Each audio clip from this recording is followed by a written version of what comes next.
تو جب اللہ تعالیٰ انسان کو زندگی دیتا ہے نا تو پھر وہ ڈاکٹر جو مرضی کہتے رہیں اس سے تو فرق ہی نہیں پڑتا، بالکل بھی نہیں.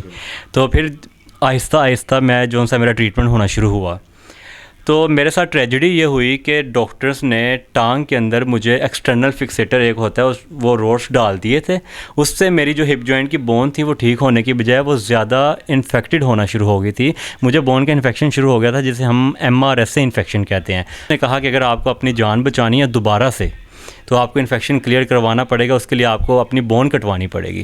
تو ڈاکٹرز نے میری بون کاٹی انفیکشن کو کلیئر کرنے کے لیے، جس کی وجہ سے میں ڈسیبل ہو گیا. 4 سے 5 انچ میری جو ٹانگ کی بون ہے نا، وہ ہڈی ہے ٹانگ، جو میری ٹانگ ہے 4 سے 5 انچ وہ میری شارٹ ہو گئی. موٹیویشن رہی امی کی دعائیں، موٹیویشن رہی بھائیوں کا ساتھ جو میرا واش روم وغیرہ ساتھ صاف کرتے تھے، اور جو میں نے موٹیویشن لی اللہ تعالیٰ سے ہر ٹائم اب شکر کیا اور اپنے نصیب کی دعا کی کہ اللہ پاک میرا نصیب اچھا کر دے.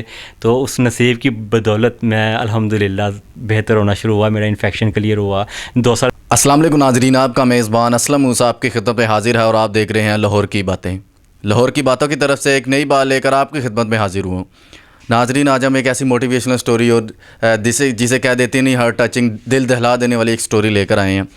ہمارے ساتھ نعمان بھائی موجود ہیں. یہ 2011 کے اندر یہ ڈاکٹر آف فزیو تھراپی کا یونیورسٹی آف لاہور کے اندر داخلہ لیتے ہیں. تو 2015 کے اندر ان کے ساتھ اس طرح کا انسیڈنٹ ہوتا ہے، یہ مطلب کہ کہہ سکتے ہیں کہ ان کا پورا جسم ہی نا ڈیمیج ہو جاتا ہے. ان کے ساتھ ایک ایسا حادثہ پیش آتا ہے. ہم کہہ سکتے ہیں کہ ناظرین انہیں اللہ نے دوسری زندگی دی ہے. ان سے جانیں گے کہ یہ انہوں نے ہم کہتے ہیں کہ ہمارے پاکستان کے اندر جو تھوڑا سا بھی معذور ہو وہ مانگنے لگ جاتا ہے. آج کل کی ینگ جنریشن صحیح سلامت بندے بھی ہوتے ہیں پھر بھی وہ مانگنے لگ جاتے ہیں. ہمارے ساتھ موجود ہے ڈاکٹر نعمان.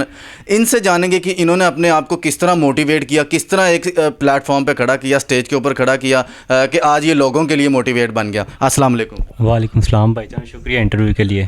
نعمان بھائی بڑا مشکور ہوں آپ کا کہ آپ نے ہمیں اپنا قیمتی وقت دیا. اچھا نعمان بھائی، 2011 کے اندر آپ نے یونیورسٹی آف لاہور کے اندر داخلہ لیا. 2015 کے اندر آپ کے ساتھ ایک انسیڈنٹ ہوتا ہے، وہ کس طرح معاملہ پیش آتا ہے، کیا ہوتا ہے آپ کے ساتھ؟ جی، سب سے پہلے جب یونیورسٹی میں داخلہ لیا، ہم ایک کالج میں تھے 2011 میں، اس سے مائگریٹ کر کے 2012 میں یونیورسٹی میں آئے تھے. تو 100% اسکالرشپ پہ یونیورسٹی کی ڈگری بہت اچھی جا رہی تھی الحمدللہ. تو 2015 میں میرا ایکسیڈنٹ ہوا جس میں میری 5 بونز فریکچر ہو گئی تھیں. ایک میری بازو کی، 3 میری ہاتھ کی، اور ایک میری ہپ جوائنٹ کی بون جس کو ہم فیمورل ہیڈ کہتے ہیں، ٹھیک ہے، کولے کی ہڈی بھی کہتے ہیں اس کو. تو جب سٹارٹ میں میرا ایکسیڈنٹ ہوا نا تو ڈاکٹرز نے کہا کہ بچہ بہت کریٹیکل ہے، اس کا بچنا بہت مشکل ہے. تو انہوں نے میرے ماموں کو بلایا، میرے گھر والوں کو بلایا. تو وہ کہتے ہیں ہم جانتے کہ ہم نے خود کو کیسے سنبھالا تمہیں دیکھ کے. تو جب اللہ تعالیٰ انسان کو زندگی دیتا ہے نا تو پھر وہ ڈاکٹر جو مرضی کہتے رہیں اس سے تو فرق ہی نہیں پڑتا، بالکل بھی نہیں. تو پھر آہستہ آہستہ میں جو سا میرا ٹریٹمنٹ ہونا شروع ہوا تو میرے ساتھ ٹریجڈی یہ ہوئی کہ ڈاکٹرز نے ٹانگ کے اندر مجھے ایکسٹرنل فکسیٹر ایک ہوتا ہے وہ روڈس ڈال دیے تھے. اس سے میری جو ہپ جوائنٹ کی بون تھی وہ ٹھیک ہونے کی بجائے وہ زیادہ انفیکٹڈ ہونا شروع ہو گئی تھی. مجھے بون کا انفیکشن شروع ہو گیا تھا جسے ہم MRSA انفیکشن کہتے ہیں. وہ بون کا اتنا سویئر انفیکشن ہوتا ہے کہ وہ آپ کی ساری ہڈی کو ڈیمیج کرتا ہے اور وہ انفیکشن سپریڈ کرنا شروع کر دیتا ہے. تو ڈاکٹرز نے کہا کہ اگر آپ کو اپنی جان بچانی ہے دوبارہ سے تو آپ کو انفیکشن کلیئر کروانا پڑے گا، اس کے لیے آپ کو اپنی بون کٹوانی پڑے گی. تو ڈاکٹرز نے میری بون کاٹی انفیکشن کو کلیئر کرنے کے لیے، جس کی وجہ سے میں ڈسیبل ہو گیا. 4 سے 5 انچ میری جو ٹانگ کی بون ہے نا، وہ ہڈی ہے ٹانگ، جو میری ٹانگ ہے 4 سے 5 انچ وہ میری شارٹ ہو گئی. آپ دیکھ سکتے ہیں ویڈیو کے اندر. تو اس طرح سے بھائی ٹریجڈی یہ ہوئی، ایکسیڈنٹ ہو گیا. اس کی وجہ سے میری اسٹڈی جو سی تھی وہ ٹوٹلی طور پر میری اسٹڈی تھی وہ اسٹاپ ہو گئی. اچھا نعمان بھائی، جب آپ کے ساتھ یہ واقعہ پیش آتا ہے اس کے بعد آپ کس طرح ایک دل کو کہتے ہیں نا کہ یار دل کو دلاسا دینے والی فیملی نے کس طرح سپورٹ کیا، دوستوں نے کس طرح سپورٹ کیا کہ آپ دوبارہ اسٹڈی کنٹینیو کر سکے؟ جی بھائی، جب ایکسیڈنٹ ہوا تھا نا میرا، تو میں 2 سال پہلے تھے جون سے ایکسیڈنٹ کے بعد کے وہ ٹوٹلی بیڈ ریسٹ تھا کیونکہ انفیکشن پھیل رہا تھا. بالکل بالکل. تو وہ میری امی کی سب سے بڑی مجھے سپورٹ رہی. امی نے ہمیشہ شکر ادا کیا کہ میرا بیٹا میری نظروں کے سامنے تو ہے. بچے ایکسپائر ہو جاتے ہیں, ان کو روڈ پہ اٹھاتا کوئی نہیں ہے, لیکن بالکل ماں کو تو اس طرح ہو گیا کہ جس طرح کہتے ہیں کہ جس طرح بھی ہے بیٹھا ہوا میرے آنکھوں کے سامنے بیٹھا ہوا میرا لال ہے. بالکل ایسے ہی یہی تھا. وہ امی کہتی تھیں بے شک میرا بچہ بیڈ پہ ہے لیکن میری آنکھوں کے سامنے تو ہے. امی کی دعائیں بہت زیادہ انہوں نے موٹیویٹ کیا, امی کے ساتھ نے موٹیویٹ کیا. اس کے علاوہ بیڈ پہ جب میں واش روم کرتا تھا, کھانا کھاتا تھا, بیڈ پہ ہی امی بھی واش روم کرواتی تھیں. یہ بھی وقت تھا. لیکن ماؤں کے لیے تو ہم جگر کے ٹکڑے ہی ہوتے ہیں. بالکل ماں ہی ہوتی ہے. تو ان چیزوں نے مجھے موٹیویٹ کیا. دوستوں کی بات ہے تو یونیورسٹی کے دوستوں نے میرا بالکل ساتھ چھوڑ دیا تھا. ٹوٹلی انہوں نے میرا ساتھ نہیں دیا, نہ فائنینشلی نہ مورلی. لیکن جو پنجاب کالج کے میرے دوست تھے انہوں نے مجھے ساتھ دیا, میں ان کا شکریہ ادا کرتا ہوں. تو موٹیویشن رہی پنجاب کالج کے دوست, موٹیویشن رہی امی کی دعائیں, موٹیویشن رہی بھائیوں کا ساتھ جو میرا واش روم وغیرہ ساتھ صاف کرتے تھے. اور جو میں نے موٹیویشن لی اللہ تعالیٰ سے ہر ٹائم اب شکر کیا اور اپنے نصیب کی دعا کی کہ اللہ پاک میرا نصیب اچھا کر دے. تو اس نصیب کی بدولت میں الحمدللہ بہتر ہونا شروع ہوا. میرا انفیکشن کلیئر ہوا. 2 سال بیڈ پہ گزارنے کے بعد 2 سال اگلے میرے جو سے تھے وہ میں نے بہتر ہوا. پھر 4 سال میرے ٹریٹمنٹ میں گزرے. اس کے بعد میں نے دوبارہ سے اپنی ڈگری کنٹینیو کی. تو موٹیویشن کی یہ چیزیں تھیں میں نے جو آپ کو بتا دیں 3 سے 4.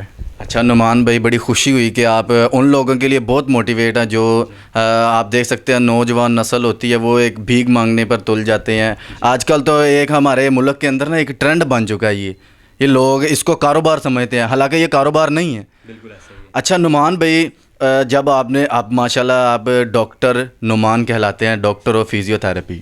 ماشاءاللہ آپ کی یونیورسٹی کی تعلیم مکمل ہو چکی, کورس مکمل. ناظرین آپ دیکھ سکتے ہیں بیہائنڈ سین ان کی یہ جو ڈاکومنٹس کی پکچرز ہے, ڈاکومنٹس کی جو ان کی وہ ڈاکومنٹس ہے وہ لائیو چل رہے ہیں, آپ دیکھ سکتے ہیں. اچھا نعمان بھائی, اب آپ نے ڈاکٹر آف فزیو تھراپی کر لی ہے, مکمل ہو گئی آپ کی ڈگری, اب آپ کیا کرنا چاہتے ہیں آگے؟ اس سے پہلے میں آپ کو ایک چیز ایڈ کرنا چاہتا ہوں. جو آپ نے کہی کہ لوگ ساری زندگی مانگتے رہتے ہیں, میں نے اپنا مانگ کے نہیں گزارنا. کیونکہ بھائی ہم پہ یہ بھی وقت تھا کہ جب ہمارے پاس کھانے کے لیے کچھ نہیں ہوتا تھا نا, تو ہم مرچوں کے ساتھ بھی روٹی کھاتے تھے. وہ وقت مجھے یاد ہے جب ہم ایک دہی ہوتی تھی 20 روپے کی لے لیتے تھے, اس کے ساتھ سائے روٹی کھاتے تھے. سالن نانو گھر سے آ جانا, اس سے سائے روٹی کھاتے تھے. ہم نے یہ وقت گزارا ہے. امی نے حق حلال کا کھلایا جیسے بھی کھلایا, تو وہ خودداری ہے کہ ساری زندگی مانگ کے نہیں گزارنا. یہ چیز لوگوں کے لیے یہ ریکویسٹ ہے میری آپ سب کو کہ پلیز آپ لوگ اگر ڈیزرونگ نہیں ہیں تو آپ ان کا بھی حق مت ماریں جو ڈیزرونگ ہے. پلیز یہ میری آپ لوگوں کو ریکویسٹ ہے. دوسرا, اب میں بھائی اپنا کلینک بنانا چاہتا ہوں, کیونکہ فائنینشلی مجھے فیملی کی طرف سے کوئی سپورٹ نہیں ہے. ہمیں گھر کا, امی میری سلائی کرتی ہیں, ابو سبزی کی دکان ہے چھوٹی سی, اور راشن ہمیں کوئی لے دیتا ہے, اور گھر جو ہمارا ہے وہ نانوں کا ہے. تو اس طرح سے فیملی میں سپورٹ کوئی نہیں ہے فائنینشلی. تو اب میں ڈسیبلٹی کی وجہ سے ہاسپٹل کی ٹف جاب نہیں کر سکتا, تو میں اب اپنا کلینک بنانا ہے. اس کے لیے مجھے آپ سب کی سپورٹ کی بہت زیادہ ضرورت ہے. جب میرا ایکسیڈنٹ ہوا تھا اس کے بعد میں نے ٹریٹمنٹ کروانا تھا, لاکھوں کا ٹریٹمنٹ تھا, وہ لوگوں نے مجھے سپورٹ کیا تھا. وہ آپ ساری تصویریں دیکھ سکتے ہیں, بیڈ ریسٹ کی, آپریشنس کی, ہر میرے ایکس رے سب کچھ آپ کی وجہ سے میں اپنا ٹریٹمنٹ کروا پایا. تھینک یو سو مچ, آپ نے مجھے سپورٹ کیا تھا, اور آپ کی وجہ سے آج میں اپنی ڈگری کمپلیٹ کر کے آپ کے سامنے بیٹھا ہوں. تو آپ لوگ پلیز صرف مجھے ایک دفعہ میری کلینک بنانے میں سپورٹ کر دیں, جتنا بھی آپ کر سکتے ہیں. میں ساری زندگی آپ کو مشکور ہوں گا, اور میں حق حلال کا کماؤں گا, اور کسی کے سامنے مجھے ہاتھ نہیں پھیلانا پڑے گا. تو میں بھیک مانگے بھائی ساری زندگی نہیں گزارنا چاہتا. ایک دفعہ بس مجھے لوگ سپورٹ کر دیں دل کھول کے. اچھا نعمان بھائی, جو ہمارے خصوصی نوجوان نسل ہے جو ہم نے دیکھا چوک چراہوں شہروں کے اوپر کھڑے ہو کر مانگتے ہیں, ان کے لیے کوئی خصوصی پیغام نوجوان نسل کے لیے دینا چاہیں آپ؟ بالکل دینا چاہوں گا. دیکھیں میں ڈسیبل ہوں, ویل چیئر پہ ہوں, حالانکہ میں مانگ سکتا ہوں, زندگی مانگ کے گزار سکتا ہوں, کیونکہ میری لائف بہت ٹف ہے, اور فائنینشلی بھی مجھے آپ کو بتا دیا. لیکن میرا یہی ہے کہ میں نے حق حلال کا کمانا ہے. تو آپ سب تو بالکل ٹھیک ہیں, بالکل چلتے پھرتے ہیں. آپ لوگ کچھ کام کریں, حق حلال کا کمائیں, اس طرح سے نہ کمائیں. اور جو لوگ ڈیزرونگ ہیں آپ لوگ پلیز ان کا حق نہ کھائیں. دنیا مدد کرنا چاہتی ہے, لیکن آپ جیسے فیک کیسز کی وجہ سے ہم جیسے ڈیزرونگ لوگ بھی مدد ملنے سے رہ جاتے ہیں, جو سفید پوش ہیں. بالکل, جن کا حق ہوتا ہے وہ بھی حق بھی مر جاتا ہے. کیوں؟ ان کی وجہ سے جو صحیح ہوتے ہیں, ان کی وجہ سے جو ڈسیبل پرسن ہوتے ہیں ان کو نا بالکل حق مر جاتا ہے. دینے والے کا بھی یہی ہوتا ہے کہ یار یہ پتہ نہیں کس طرح کیا معاملات ہیں. صحیح ہے بھائی, سفید پوش لوگ خاص طور پر نہیں مانگتے, ان کا حق ہوتا ہے. تو ہم سفید پوش ہیں, اور میرے جیسے جتنے بھی ہیں سفید پوش لوگ, ان کا حق ہے, لیکن آپ لوگوں کی وجہ سے وہ حق مارا جاتا ہے. خدا را پلیز آپ لوگ یہ کام نہ کیا کریں. کھانی تو 2 روٹیاں ہی ہیں حق حلال کی, خود کما کے کھا لیں, اس میں زیادہ آپ کو سکون ملے گا.